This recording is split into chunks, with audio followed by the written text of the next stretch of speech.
자, 이번 시간에는 가장 많이 물어오고 그리고 가장 많이 궁금해하는 조류 그리고 물때에 관련된 이야기를 하도록 하겠습니다. 먼저 그 물때를 알기 위해서는 조금 어렵지만은 한자어가 많이 들어가는 것을 먼저 짚고 넘어가야 될 것입니다. 여기서 얘기하는 물때, 어떤 것을 물때라고 해요?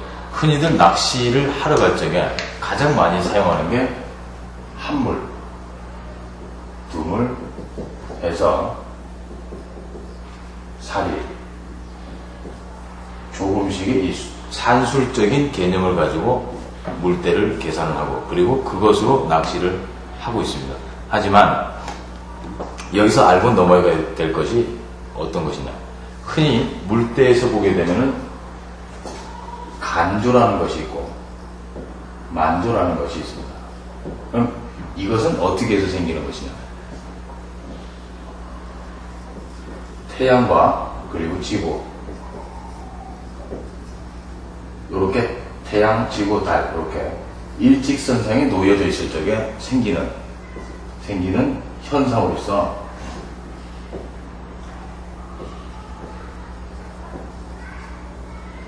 이것을 조석현상이라고 하게 되는데, 우리가 흔히 사용하는 이 물때가 가지고 있는 산술적인 개념을 먼저 짚고 넘어가도록 하겠습니다.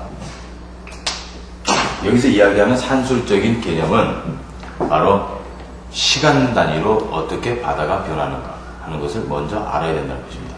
흔히 얘기하는 만조가 몇 시, 그리고 간조가 몇 시 하는 이런 산술적인 개념이 나올 수 있는 것이 바로 달의 자전 주기를 가지고 계산을 하는 것이라고 할 수 있습니다. 달이 지구를 도는 자전 주기, 이 자전 주기를 가지고 만조가 몇 시간에 한 번 돌아온다, 간조가 또 몇 시간에 한 번 돌아온다는 것을 계산을 할 수가 있습니다. 그렇다면은 달의 자전 주기가 과연 얼마나 되느냐? 과학적인 근거를 가지고 계산을 했을 적에 24시간 49분이 걸린다는 것입니다. 여기서 얘기하는 자전주기가. 그렇다면 이 자전주기를 기준으로 해서 우리가 흔히 사용하는 한국 사람들이 가장 많이 사용했었던, 옛 선조들이 사용했었던 음력이라는 것이 있습니다. 음력은 흔히 30일로 계산이 주어지는데 이러한 시간적 개념을 대입을 시킨 것입니다. 그렇다면은 하루가 24시간이라는 것은 초등학생들도 다 아는 사실입니다. 그렇다면은 이러한 시간적 개념 24시간 49분이라는 개념이 어떻게 여기에 대입이 되느냐, 그리고 어떻게 해서 하루에 만조가 2번 있으며 간조가 2번이 생기는가. 그것은 앞에서 얘기했었던 바로 태양과 지구 그리고 달이 주는 기조력에서 생긴다고 할 수 있습니다. 그렇다면은 우리나라에서 흔히 사용하는, 우리가 가장 많이 사용하고 있는 물때표 7물때식과 8물때식이 있습니다. 7물때식을 흔히 표준물때, 그리고 8물때식을 서해안 같은 조수 간만의 차가 심한 부분에서는 8물때식을 사용을 하고 있습니다.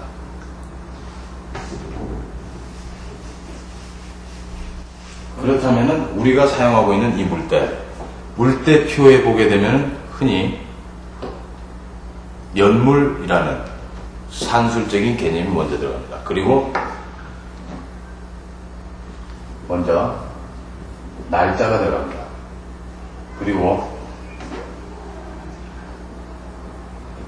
만조시간과 간조시간이 들어갑니다. 그리고 만조와 간조 사이에 보게 되면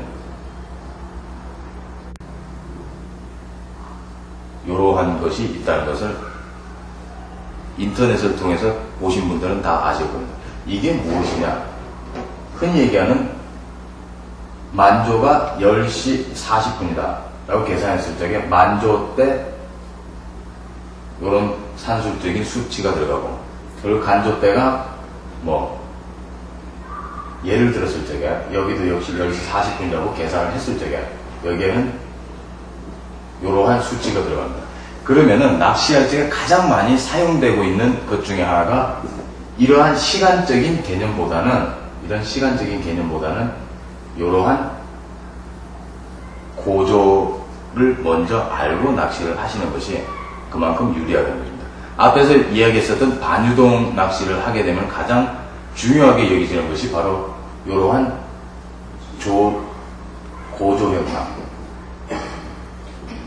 고조 현상을 먼저 알고 낚시를 해야 된다는 것입니다. 왜? 만조시 해수면의 높이가 274m까지 올라가고 완전 간조시에는 해수면의 높이가 35m로 줄어든다는 얘기입니다. 그렇다면 계산을 해보면 2m 30 정도가 나온다고 계산을 할 수가 있습니다. 그러면은 우리가 낚시하는 동안에 2m 30 정도의 고조 간격이 생긴다는 것입니다. 그러면은 우리가 낚시할 적에 8m를 기준으로 해서 낚시를 했으면은 간조시에 8m를 주고 낚시했으면은 만조시에는 2.3m가 더해야 된다는 것을 계산을 할 수가 있다는 것입니다. 이렇게 우리가 사용하고 있는 물대는 아주 간단하게 설명했을 적에 이렇게까지 설명이 가능하다는 것입니다. 그렇다면은 우리가 사용하고 있는 이 물대가 주는 것 중에 가장 중요한 것이 왜 이런 물대가 생기느냐 하는 것이 먼저 알고 넘어가야 되지 않겠습니까? 바로 물대가 생기는 것은 조류를 또 알고 넘어가야 된다는 것입니다. 그렇다면은 이 조류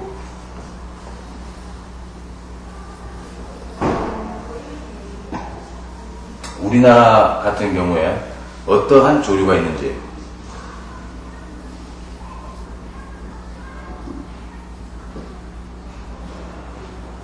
이 부분에서는 그 코렐 해류라고 할 수 있는 한류가 생깁니다. 흔히들 알고 있는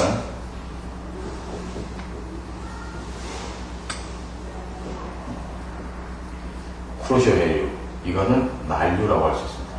그렇다면 중국 쪽에서 내려오는 또 하나의 한류가 있습니다. 이렇게 우리나라에는 세 가지, 크게 나눠서 세 가지의 한류와 난류가 겹쳐서 여기서 얘기하는 중국 연안류 같은 경우는 우리나라에 직접적인 영향을 준다고 할 수가 없습니다. 그렇지만은 여기서 얘기하는 쿠로시오 해류 같은 경우는 난류성 해류이기 때문에 우리나라에 가장 많은 영향을 미친다고 할 수가 있습니다. 이러한 것을 왜 알고 넘어가야 되느냐? 그것은 우리가 낚시를 하는 데 있어가지고 가장 많은 낚시를 한 부분이 바로 이 부분이기 때문에 이 부분을 지나치는 해류를 알아야만이 내가 조류를 알고 낚시를 할 수가 있기 때문에 흔히 이야기하는 앞에서 얘기했었던 일본 물대식이 적용되는 곳이 바로 이러한 남해 지역입니다. 남해 지역 같은 경우는 전형적인 미야시식 해안으로 우리가 낚시에서 얘기하는 여가 굉장히 잘 발달되어 있는 지역이라고 말을 할 수가 있는 곳입니다. 동해안 같은 경우는 조수간만의 차이가 거의 없다는 이야기까지 할 정도로 고조 차이가 나지 않는 지역입니다. 그리고 반면에 수심이 급격히 깊어지는 그런 현상을 가지고 있는 곳입니다. 그렇다면 서해안 같은 경우에는 우리나라에서 가장 조수간만의 차이가 심한 지역이기도 하고 또 세계 2위를 고수하고 있는 조수간만의 차이를 가지고 있다는 것입니다. 심한 지역에서는 무려 8m의 차이가 나는 정도로 조수간만의 차이가 심한 곳이 바로 서해안입니다.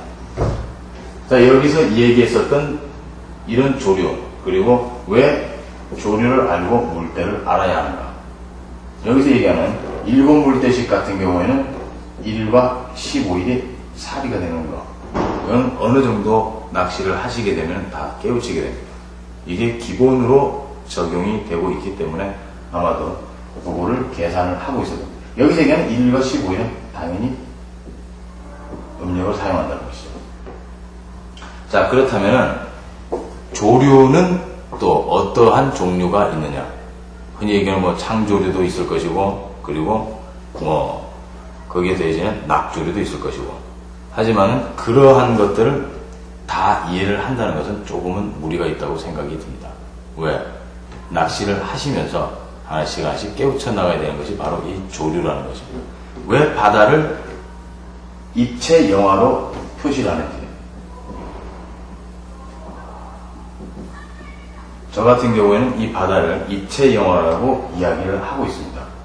왜 입체 영화라고 이야기를 하느냐? 그것은 아주 간단하게 생각을 하시면 됩니다. 상하 운동과